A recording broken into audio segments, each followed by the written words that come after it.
Decision Final by Randall Garrett and Robert Silverberg, writing as Robert Randall. Originally published in Imaginative Tales, March 1958. Narrated by Tom Trusser. The notification came thudding out of the wall slot that connected Grey Harkness's one-room dormer with a giant computing machine which governed Appalachia City. Harkness grabbed the slip of paper eagerly, ripped off the seal of the computer, unfolded it, read. Joy turned to desperation. It said, Harkness, Grey, 432-J1603.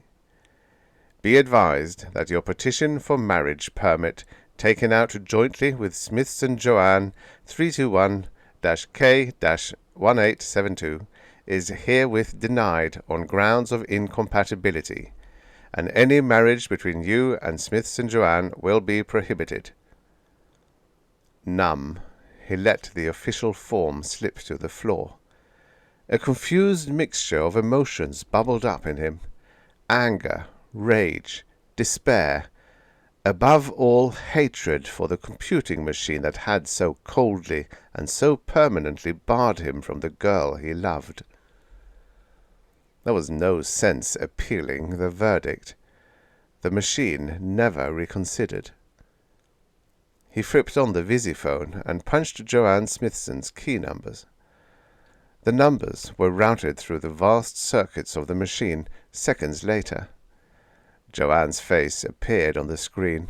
Her blonde hair was uncombed, her light blue eyes red-rimmed with tears. Harkness stared at her for a minute, not knowing what to say. Finally, she spoke first. "Did you get the notification from the machine?" He nodded. It just came. Flat no. Incompatibility, they said. That's what my paper said too. Incompatible. Harkness scowled. It can't be true. How can that machine know or not know who's incompatible? Darling, I love you. What does a bunch of electronic circuits know about love? Joanne's face looked set, resigned. She said, The machine is wiser than all of us, Grey. If it says we're incompatible, I guess it must be right, even if we don't believe so ourselves. Her voice trailed off faintly. Harkness shook his head. He couldn't bring himself to share Joanne's blind faith in the machine's judgment. There must be something we can do. The machine can't keep us apart. Joanne looked very pale. I received a second notification this morning. It was a marriage license. A what? The machine has decided to assign me a mate, she went on, in a level, flat voice. He's Henry Kirsten. The marriage is supposed to take place in 4 days. I have to go to the bride's dormitory tonight and stay there until the wedding. Harkness felt what little was left of his world shatter and crash into pieces about him. Kirsten? No, it's impossible. Stay right there, Joanne. I'll be coming over to see you. We'll figure this thing out. Grey. But a tentative protest was cut off by the whirring of the arrival slot behind him. The machine's got another message for me, he said. Maybe the whole thing's been cancelled as an electronic error, or... His voice became dark. Maybe I've been assigned a mate too. He opened the new message and read it aloud.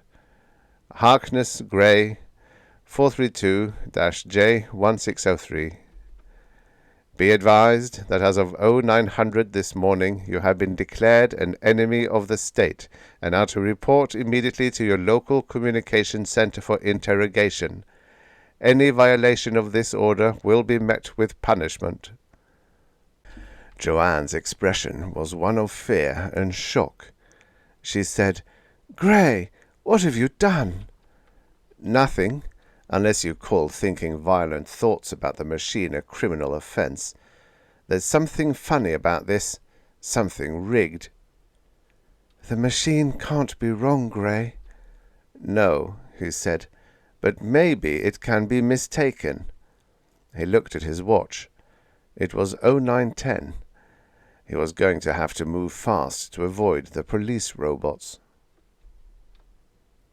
10 minutes later, the copter bus let him off outside the vast residence hall where Joanne lived. He dashed into the lobby, punched out her number on the lobby screen, and waited. Moments later, her face appeared. "Gray, why have you come here?" "I have to see you," he said. "I'm coming up." She started to shake her head, then said with obvious reluctance, "Well, all right." She met him at the door when he stepped out of the lift tube on the 63rd floor. She was wearing a clinging synthoplast negligee which left little to the imagination. Harkness kissed her as she entered. It was something he had done 1,000 times, but now there was a reserve, an unwillingness in her response that troubled him. Inside her tiny apartment, he whirled to face her. "Joanne, I don't know why the machine has picked us to bring all this trouble to, but I mean to fight back." "Fight the machine?" Conflict was evident on her pale face. "Gray, don't be insane. The machine protects us. It regulates our lives. It keeps me from marrying you," he snapped tightly. "Joanne, don't you see that your blind loyalty to the machine is going too far? Sure, the machine's a wonderful thing, the first impartial, incorrupt government man has ever known. But how do you know the machine's still impartial? Suppose Henry Kirsten arranged this whole thing. He's a machine technician, and I know he's wildly jealous because you love me. It might not be hard for him to fix things so the machine rejects our application, assigns you to him, and declares me a criminal." "I can't believe that," she said, but there was doubt in her voice.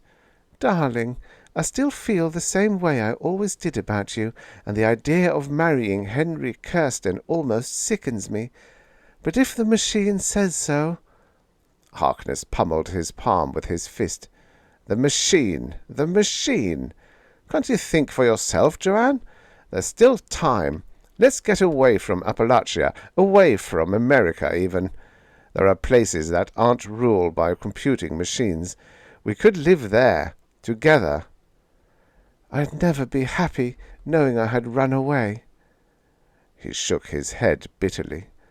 The machine had ruled mankind 150 years. The idea of defying it was incomprehensible to her, it seemed. "Maybe the machine's right," he said. "Maybe we are incompatible. Otherwise, you'd drop everything and run with me." She smiled coldly. "The machine is right, Gray. I still love you. But if the machine says our marriage wouldn't work out, I believe it. It takes a long-range view. We love each other now, but how will it be in 30 years? The machine knows best." He saw the futility of trying to argue with her. Indeed, of doing anything. He was on the verge of reporting to the communications center and turning himself in when the room screen suddenly blared into life. "Harkness Gray, 432, J1603. Are you in there?" Harkness looked around wildly for a place to hide. But the screen went on. "You needn't be silent, Harkness Gray. You have been traced. We know you are there. The building will be surrounded by pursuit robots. Please surrender quietly, Harkness Gray. Do not cause a disturbance." "Our last chance," Harkness whispered to the girl. "Will you come with me? I'm going to try to escape." "Sorry, Gray. I believe the machine knows what's best, but I still love you anyway. I won't forget you." "Thanks," he said sarcastically. Suddenly angry, he turned, avoiding the kiss she offered him, and yanked open the apartment window. "Gray, what are you going to do?" "Escape," he said. Behind him, the blaring of the screen continued. "Harkness Gray, do not remain silent. Avoid unnecessary disturbance in effecting your capture." "So long, Joanne," he said, and climbed through the window. He stood for a moment on the broad window ledge, carefully not looking down. Then he began to climb. The building was heavily encrusted with chrome in the contemporary architectural style. Harkness thought the chrome ornamentation was hideous, but now he was grateful to whatever architect had built so many handholds into the building's skin. Minutes later, he reached the roof and paused there, drenched with sweat. He knew the pursuit robots were buzzing around the base of the building, perhaps even on their way up to Joanne's apartment to apprehend him.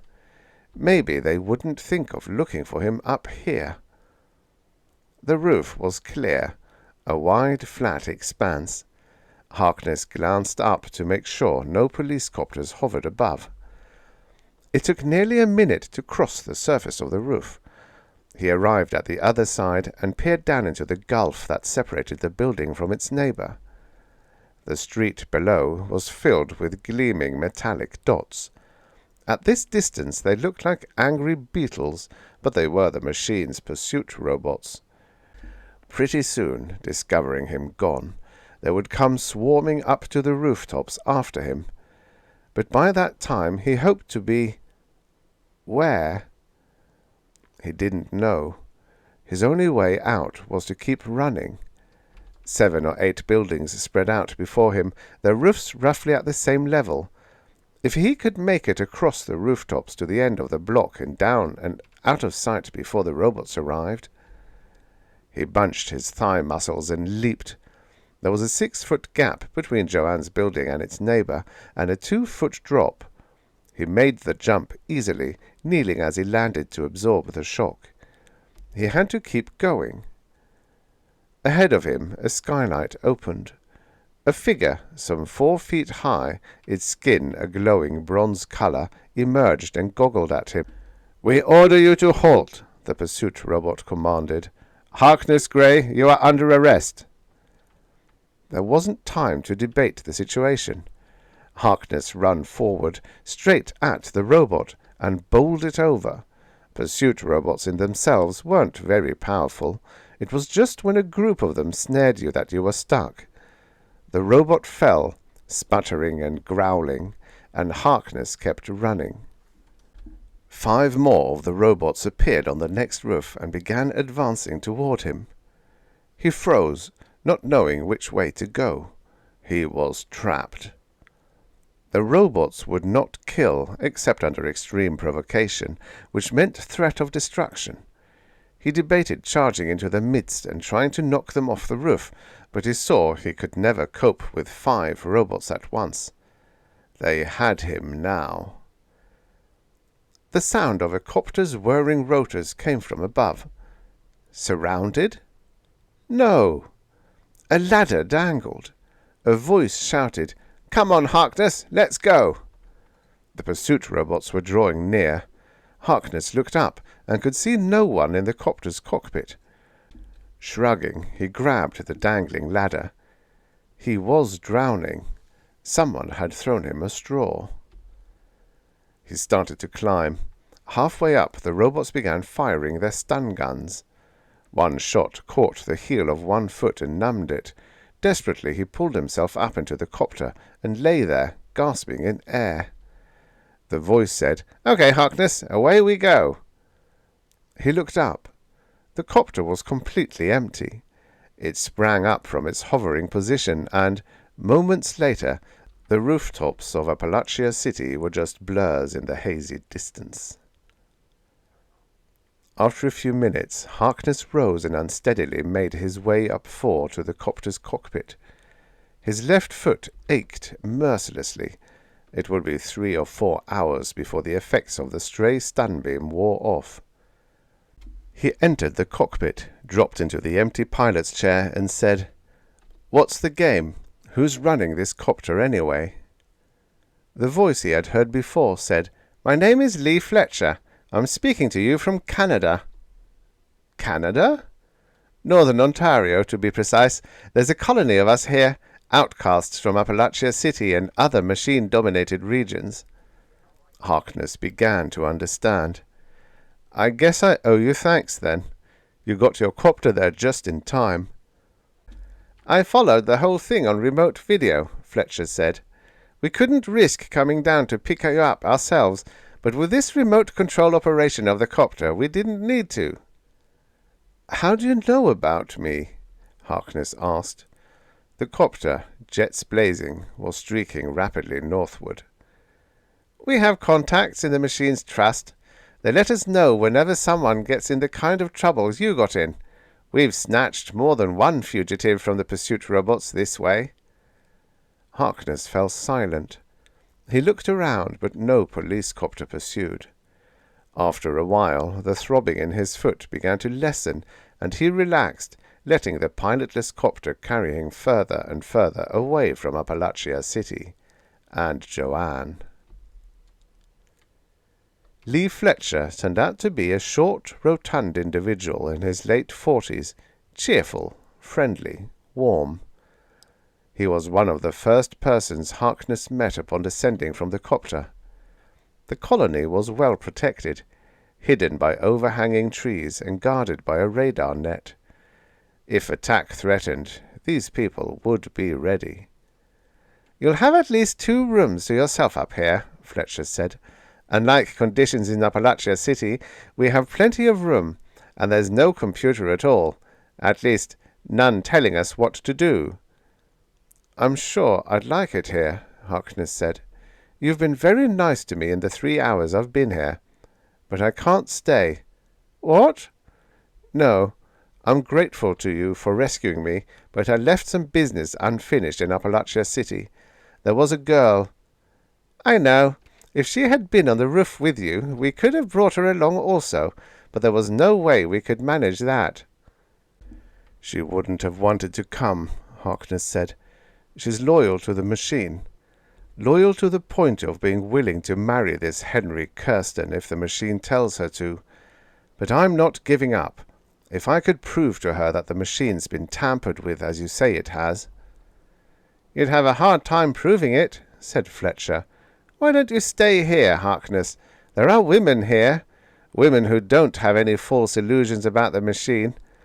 If you return and they catch you, we won't be able to rescue you a second time." "I know, but you don't seem to understand one thing. I love this girl. She loves me.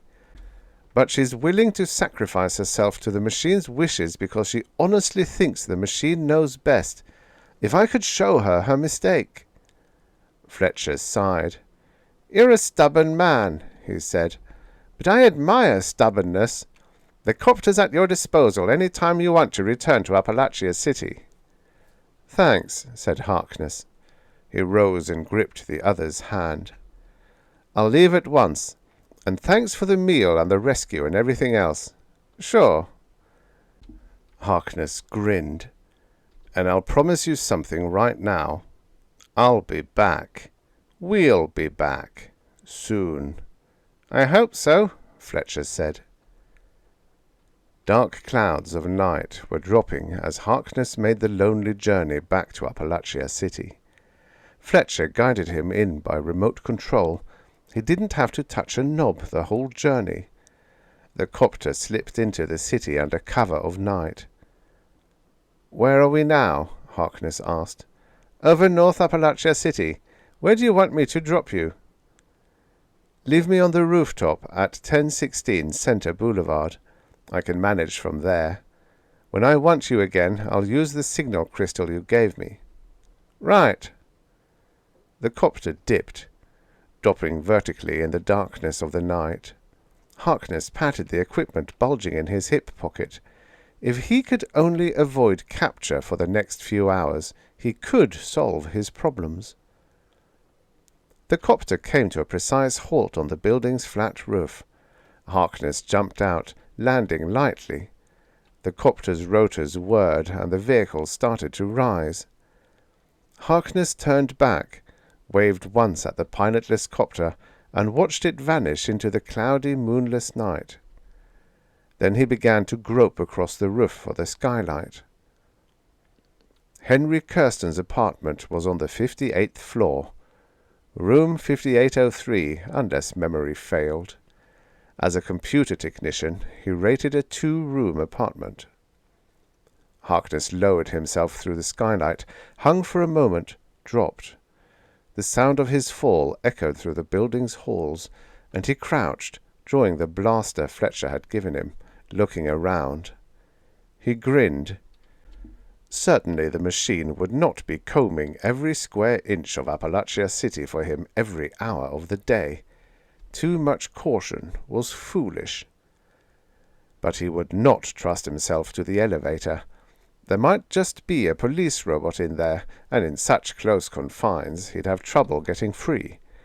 He made his way down the stairs, floor after floor, until a glowing 58 appeared on the landing ahead of him.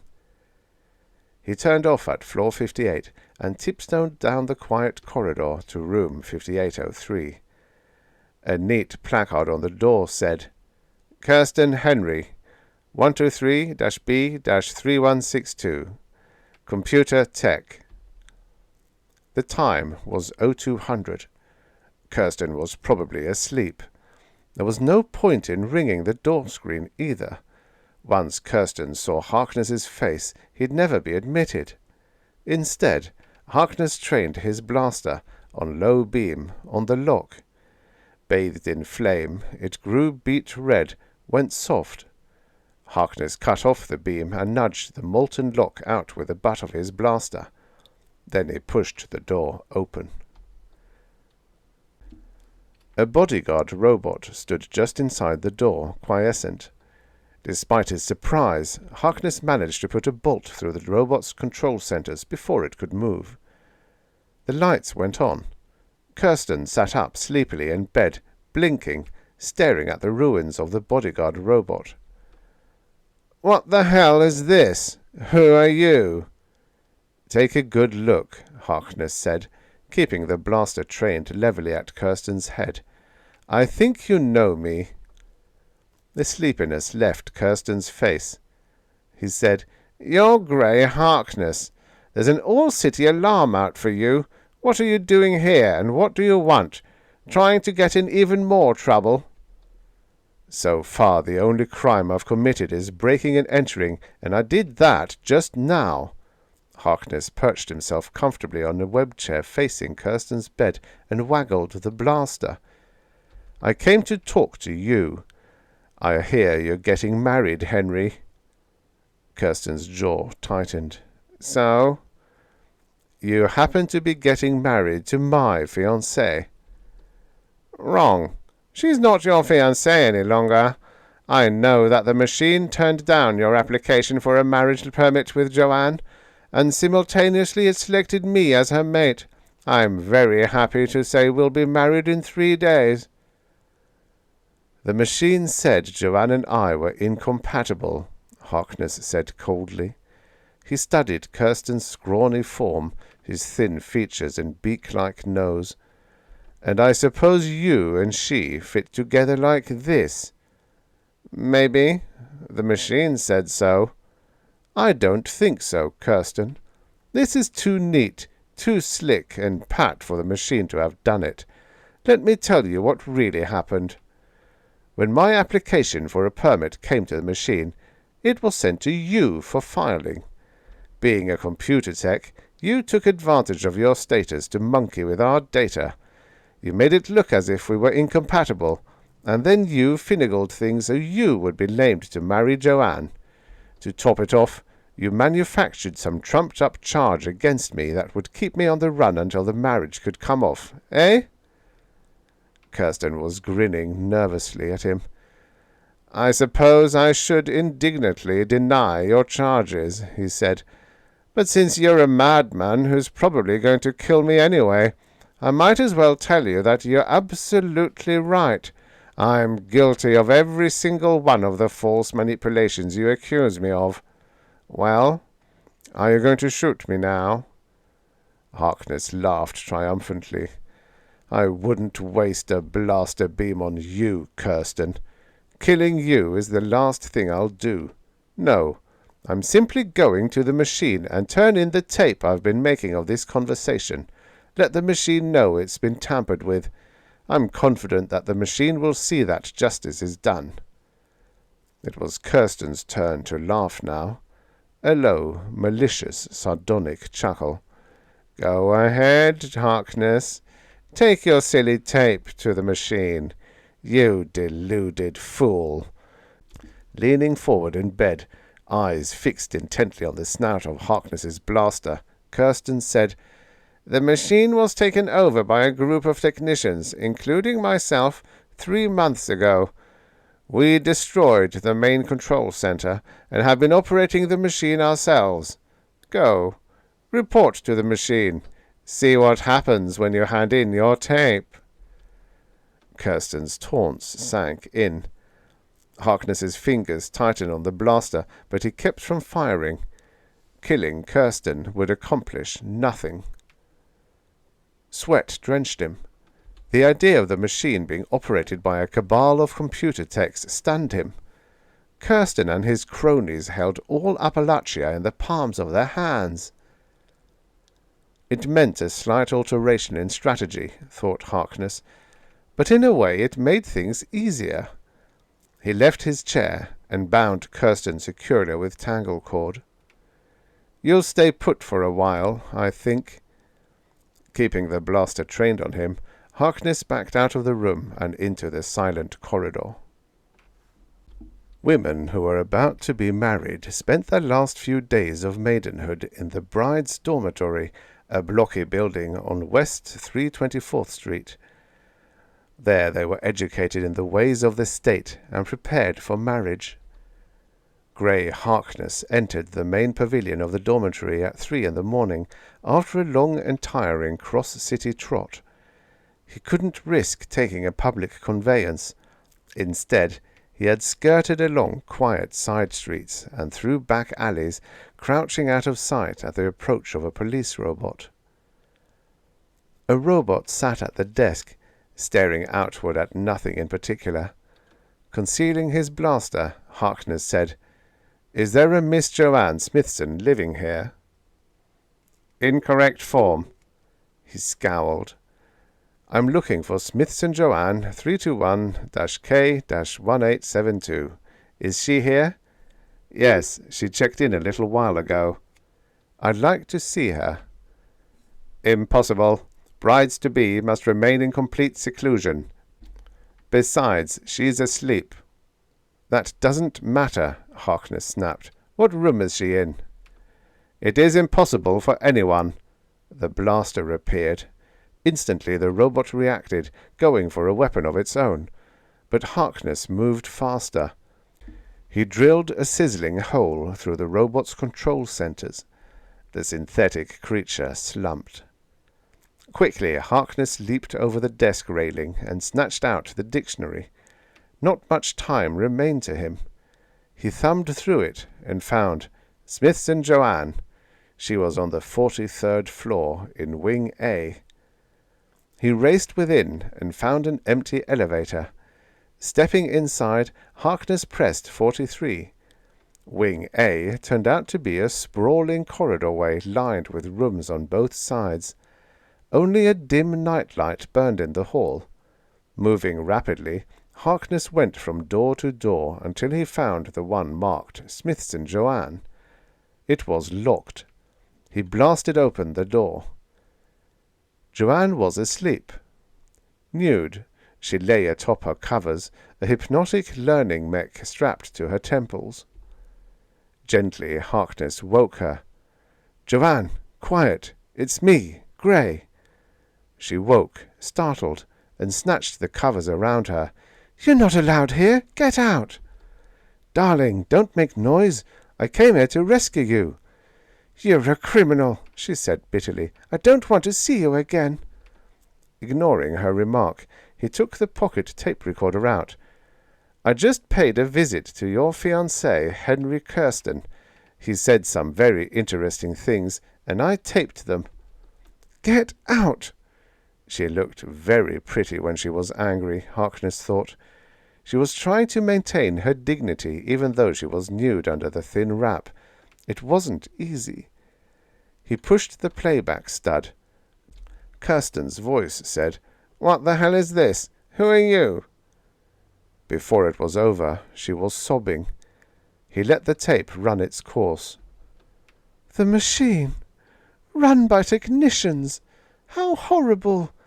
And I was willing to abide by its decision." "Don't feel guilty, Joanne. You were acting according to what you thought was right. You had no reason to mistrust the machine, and if it said Henry was to be your mate and not me, you accepted it." "What do we do now?" "There's a place in Canada where there isn't any machine, where men are free to govern themselves. All I have to do is use a signal crystal, and a copter will pick us up wherever we are." As she dressed, he said, "We'll have to climb to the roof. I shot a robot in the lobby, and they probably have it cordoned off by now." There were only 10 flights from the roof, and they used the stairs. Joanne was panting by the time they arrived. Harkness drew the signal crystal from his pocket and activated it. "Fletcher's copter will be here any minute," he told her. "I can't wait. Darling, I'm so sorry for everything I've said and done since this started." "There they are," a cold voice said behind them. Harkness turned and threw Joanne to the ground with one quick shove. 3 figures were emerging from a secondary skylight at the far end of the roof. Harkness hefted his blaster. One of the 3 was unmistakably Kirsten. The other 2 were robots. Dropping to his knees, Harkness fired. One robot dropped. The blue ray of a stun beam passed overhead, and then Harkness dropped the other robot. Kirsten dodged out of sight behind an up-jutting stanchion. "Give up the girl," Kirsten shouted. "I know you've got her there, Harkness. If you harm her, I'll have you flayed. This place is going to be full of police robots any minute. I've been following you ever since I got loose." Harkness scowled. There was no sign of Fletcher's copter, and Kirsten probably wasn't bluffing when he said the police robots were on the way. He couldn't risk a gun battle either, not with Joanne up here. This time he was really trapped. No way to escape. No bluffs possible. "We're stuck," he said to Joanne. Go back to him. I'll hold them off as long as I can." She looked up at him and smiled warmly. Then she said, loudly, "Let me go back to Henry, Gray. I'm sure all the things you claim are lies. Don't keep me here against my will." He stared at her. "Okay, go back to him." She rose and ran across the roof to where Kirsten hid. "Don't shoot, Henry, darling. It's me, Joanne. He's out of his mind, isn't he?" "Of course, the madman," Kirsten said. "Come here." Harkness was unable to see what was happening, but he heard the sound of a kiss, then a sudden hoarse yell, followed by a long, gradually dying wail. He saw Joanne racing back across the roof toward him. Her face was pale. She looked sick. "I had to kiss him," she said, "but he won't bother us any more. I made up my mind." A dark shape hovered above them. Fletcher's voice said, "Better hurry up, Harkness. There's a bunch of police copters on their way. I can outrace them if you get aboard now." He boosted her up and followed her in. Moments later they were cutting a blazing trail across the night sky. Someday soon, Harkness promised himself, he would return and help to free Appalachia City of the machine. But for now, he had Joanne, and would have her always. The end. Subscribe for your daily stories of futures past. You know, many of these stories were written in a time where 50 years ago was in the future.